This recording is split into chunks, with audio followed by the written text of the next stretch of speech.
नमस्ते दोस्तों। आज की कक्षा में हम जानेंगे कि राहु का विभिन्न हाउस में बैठने से जातक पर क्या प्रभाव पड़ता है। तो सबसे पहले लेंगे हम फर्स्ट हाउस। फर्स्ट हाउस में जब राहु बैठता है तो वो सबसे पहले उसकी हेल्थ को डिस्टर्ब करता है, हेल्थ वाइज वो कमज़ोर होता है। इसके जो दांत होते हैं, क्योंकि हम फिजिकली भी जातक को देखते हैं तो कह सकते हैं कि उसके जो दांत होते हैं वो उभरे हुए होते हैं। ये अपने आप को तुच्छ महसूस करता है, मतलब ये ऐसा जताता है कि मेरे पास कुछ नहीं है, और उसके लिए ये कुछ ना कुछ सोचता ही रहता है। इसका जो कद होता है वो नॉर्मल होता है, छोटा होता है, और ये अपने परिवार का मुखिया होता है। ये वासना के प्रति इसका जो नेचर है वो ज़्यादा झुका होता है। इसके बाद आता है सेकंड हाउस। सेकंड हाउस जो कि धन का भाव है, तो कह सकते हैं कि ये इनके पास जो धन होता है वो ठीक ठाक होता है, लेकिन ये उसके लिए भी कहीं ना कहीं चिंताएं करते रहेंगे। इनको चोरी की आदत होती है। इनकी जो भाषा होती है वो कह सकते हैं हकला टाइप की होती है, जैसे शाहरुख खान बोलते हैं ना, उसी टाइप की इसकी भाषा हो सकती है। ये थोड़े सैंटी होते हैं, और उम्मीद करते हैं कि ये अपना पैसा गलत तरीके से ही कमाएं, क्योंकि इनकी आदत में शुमार है। इसके बाद है थर्ड हाउस। थर्ड हाउस में जब राहु बैठता है तो कह सकते हैं ये अच्छी खुशियाँ देता है, सुख सुविधाएं देता है, लंबी आयु देता है, फेमस कराता है, लेकिन थोड़ा घमंडी होता है। छोटे भाई बहनों और अनुजों के लिए भी थर्ड हाउस देखते हैं तो कह सकते हैं कि ये छोटे भाई बहनों के साथ भी इनकी नहीं पटेगी। इनको सारी लग्जरी सुख सुविधाओं की कमी नहीं होती, सारी चीज़ें इन पर होती है, और इनकी जो वाइफ होती है वो भी अच्छी और सुंदर होती हैं। इनके इसके बाद आएंगे फोर्थ हाउस। ये फोर्थ हाउस में जब राहु बैठता है तो कह सकते हैं कि ये घर का मुखिया, शहर का मुखिया बनाता है। इनको जो नॉर्मल लोग हैं, इनके जो स्टेटस के हैं, उन्हीं लोगों से ये मित्रता करना पसंद करते हैं। इनकी जो वाइफ होती है वो हेल्थ वाइज बहुत ज़्यादा अच्छी नहीं होती है। उनका जो डाइजेशन सिस्टम है वो भी थोड़ा सा वीक रहता है। इनकी कन्याएं होती हैं, इनकी जो संतान कन्या होती है वो थोड़ी सी अधिक होती है, यानी कि कन्या संतान इनके पास ज़्यादा होती हैं। और कह सकते हैं कि इनके जो जीवन साथी है वो ठीक नहीं होता है, मतलब इनकी जो वाइफ होती है, वाइफ या हस्बैंड होते हैं वो ठीक नहीं होते हैं नेचर वाइज, और कोई ना कहीं इनके झगड़े इनकी वाइफ के साथ होते रहते हैं। इनकी जो माता की आयु है वो लंबी होती है, और पिता से इनकी पटती नहीं है, और इस तरह से ही वो पिता की खुशियों से थोड़ा वंचित रहते हैं। फिफ्थ हाउस में पहली संतान जो होती है वो कन्या होती है।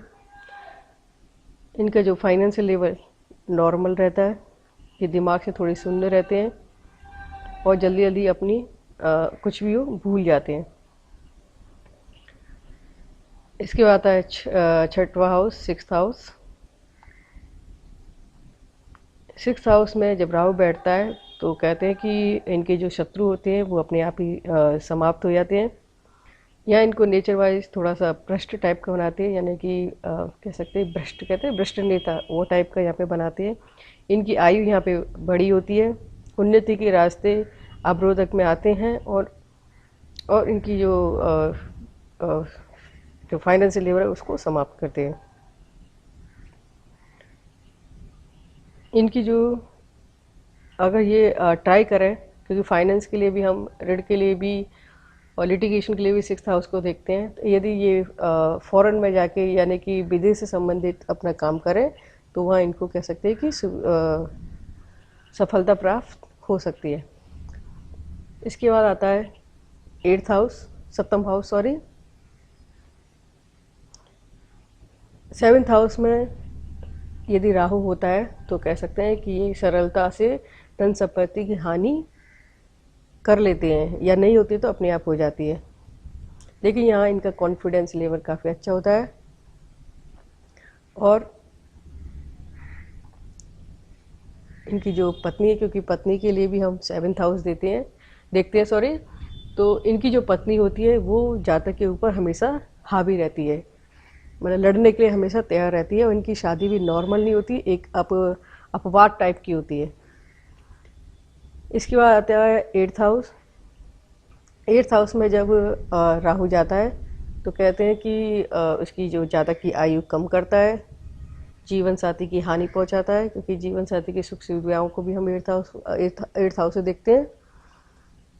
और स्त्री की कुंडली में ये योग बनता है तो कह सकते हैं कि वो विधवा होने का भी योग यहाँ पे बनाता है। इसके बाद आता है 9th हाउस। 9th हाउस में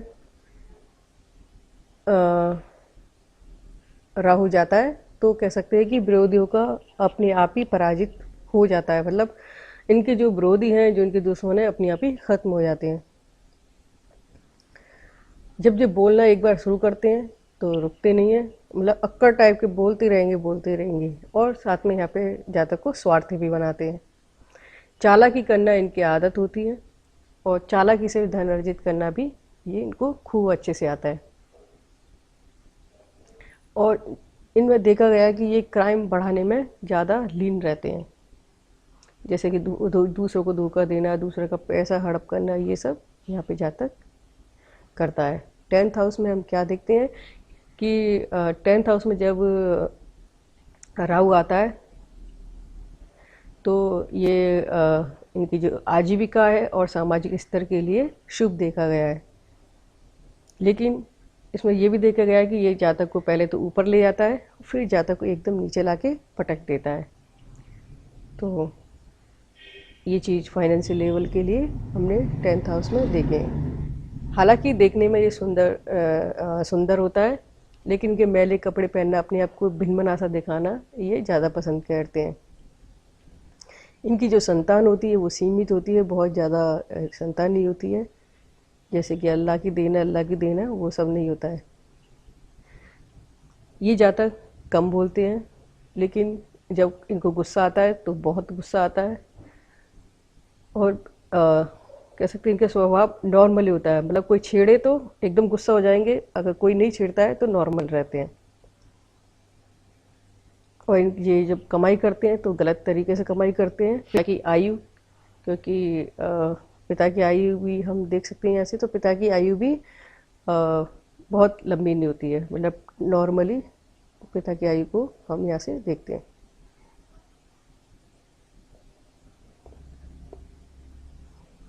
इसके बाद आता है 11th हाउस। 11th हाउस में जातक कोई भी काम करने में समर्थ होता है, लेकिन थोड़ा सा बेशर्म होता है, छोटी छोटी यात्राएं करता रहता है,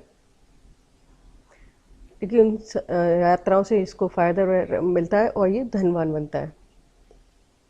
इसकी जो आयु होती है वो लंबी आयु होती है, बड़ी आयु होती है, और फाइनेंशियल वाइज भी ये थोड़े से कह सकते हैं जो भी ये कमाते हैं उससे सबको नेम फेम भी मिलता है। लेकिन ये कह सकते हैं इनको थोड़ी सी ईयर में थोड़ी सी परेशानियाँ आ सकती हैं, लेकिन यहाँ देखा गया कि ये ज़्यादा जैसे धर्म को लेके, व्यवसाय को लेके कोई ना कोई बखान करता रहेगा, मतलब काफ़ी लोग होते हैं थोड़ा सेकी मारने वाले, तो थोड़ा सा ज्ञान है लेकिन लोगों को बताएगा हाँ मेरे पास ये ज्ञान है, मुझे ये आता है, या फिर कुछ ना कुछ लोगों को बोलते ही रहेंगे धर्म और सामाजिक चीज़ों के द्वारा। इसके बाद आता है 12th हाउस। 12th हाउस क्योंकि बीमारी के लिए, हानि के लिए, खर्चे के लिए भी देखते हैं, तो कह सकते हैं यहाँ पे निरंतर अब बीमारी जातक को यहाँ पे घेरती रहती है। ये घर से दूर भी रहता है, और इनको अपनी पत्नी का वियोग भी हमेशा रहता है, या फिर पत्नी से दूर ही रहते हैं। ये जो भी कमाते हैं उससे ज़्यादा इनका खर्चा हो जाता है, क्योंकि ये व्यय के लिए भी हम यहाँ पे देखते हैं। इस जातक को हमेशा जल से भय रहता है, और कोई काम है या नहीं अपना, मतलब ये सोचता है कि पैसा कैसे खर्च करूँ, या फिर पैसा खर्च ना भी करे तो इनका व्यर्थ में खर्चा होता रहता है। तो ये हुए 12th हाउस। 12th हाउस क्या देते हैं जब राहु इन हाउसेस में बैठते हैं। आपको यदि हमारे वीडियो पसंद आ रहे हैं तो प्लीज़ लाइक का बटन ज़रूर दबाएं, हमारे वीडियो को निरंतर देखने के लिए सब्सक्राइब ज़रूर करें, और अपनी कमेंट ज़रूर दें। धन्यवाद।